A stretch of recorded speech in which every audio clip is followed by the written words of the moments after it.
these hardwired systems to the web-based systems, and from the front end, they're seamless between Train, Inventus, and Honeywell, and that is what, you know, like some campuses, like the University of Alabama or Auburn, have one control guy that does the whole campus. So every building has got that controls. Well, here you have multiple vendors. So if you build a new school, you can bid multiple vendors. Anytime you bid multiple vendors versus one person locked in, you're always going to get a price advantage. And the state bid is why we have 3 instead of just one control system, more likely, because each time you take the lowest responsible bidder, and you know, it could be 12 different vendors so that we were dealing with. We're lucky to only have 3 to work with at this time. Are other school systems in the area doing this? Yes, Birmingham has a system. Jefferson County has a system. Shelby County has a system. University of Alabama has a system. Auburn has a system. The centrally controlled system. The track record of energy cost savings is no secret. It's out there. It's been that way for a long, long time. As a matter of fact, when we first started construction, that was one of the components we wanted to make sure we got into the bid mix was an automated control system. And we've had that all this time. It's not anything new. We're just simply taking what we have now that is not functioning efficiently and make it function efficiently so we can actually see the savings. So an upgrade as opposed to new technology. Most new technology, it's web-based. The interface is new, and some of the hardware is new technology. But the concept is not new. The concept's not new.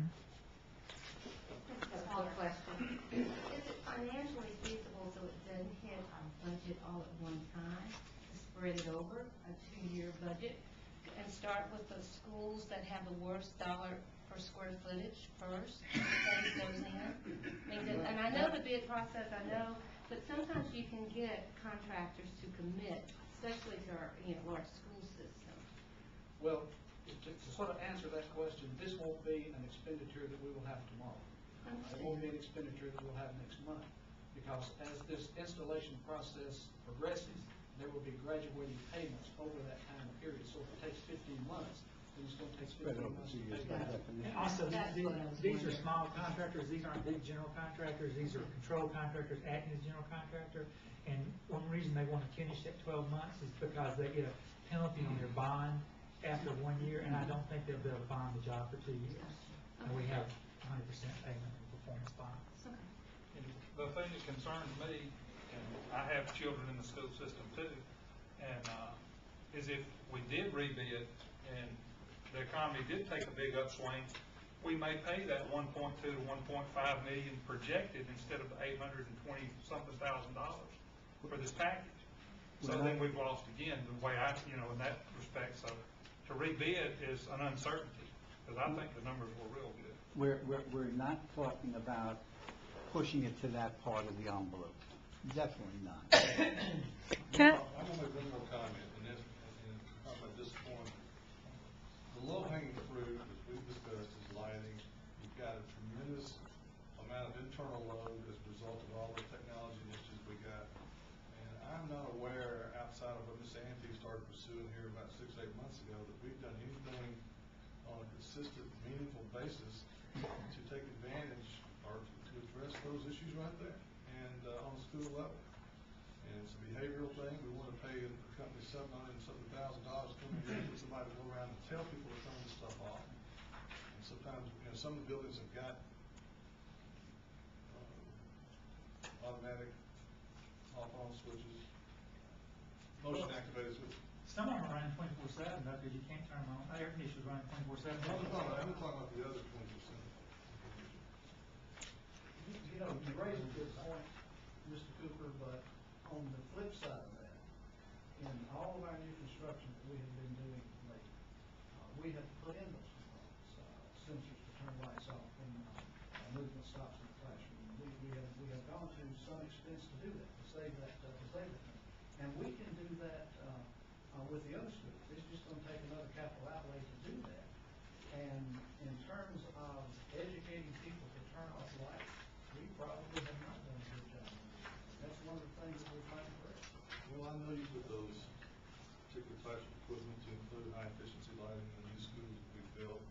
Likewise, we put energy control systems in the new schools we have built. I mean, that's a moot point. I'm just saying the low-hanging fruit is there. The CFO has got to be the lead dog, the lead person to champion this thing. And, you know, if we're serious about energy cost savings, HVAC is the big chunk, but there's a huge chunk in lighting. Oh, absolutely. And all the internal load generation, the technology program that I'll get after. Those two areas can go on in parallel.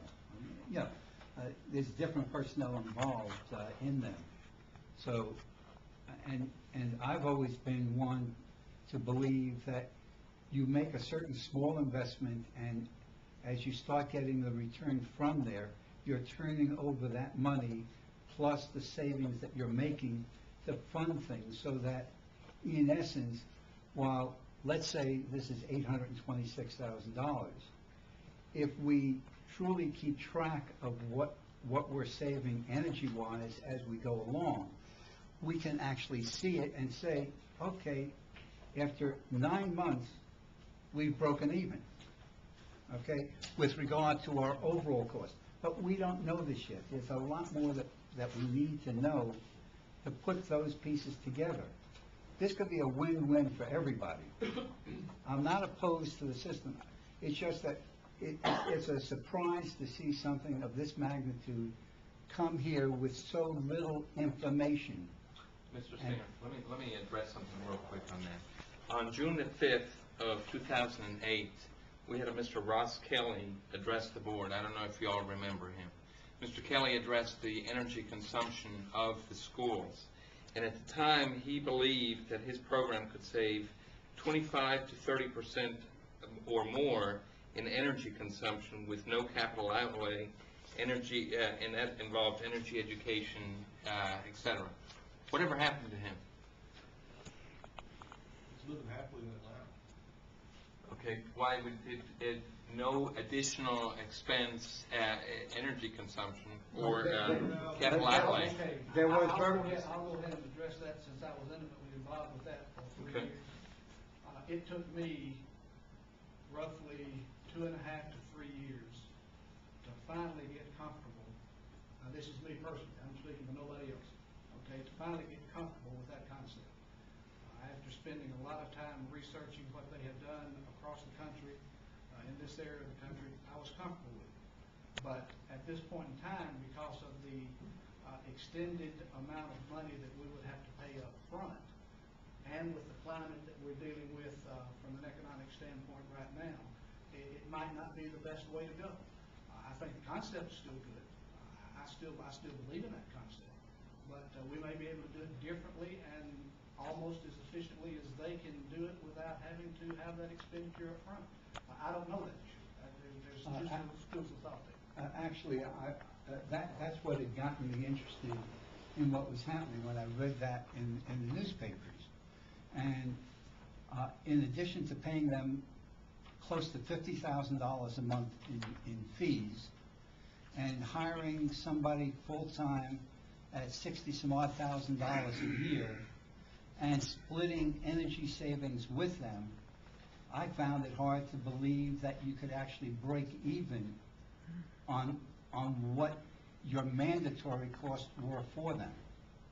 And so, you know, my point is that this is definitely the kind of thing that one person trained in-house can certainly do all that sort of stuff and save literally hundreds of thousands of dollars. One follow-up question.